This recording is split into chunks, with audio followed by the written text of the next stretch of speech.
আমরা উপজেলা ভোটের পরে আমরা একটা প্রেস বিজ্ঞপ্তি পেয়েছি পরিচালক আইনজীবীদেরকে তারেক রহমানের নির্দেশে তাকে দল থেকে বহিষ্কার করা হয়েছে।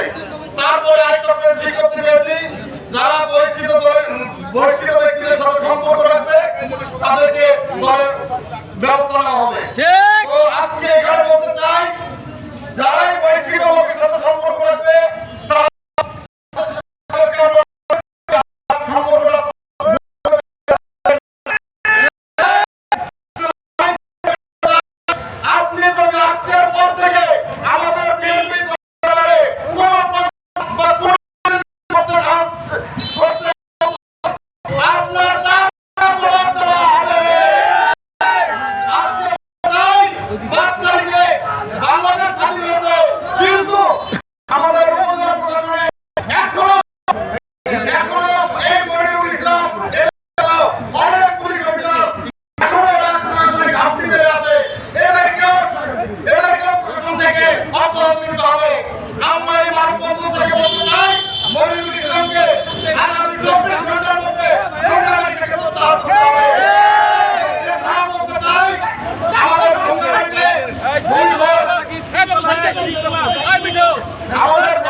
তো আমি আমার সংক্ষিপ্ত বক্তব্য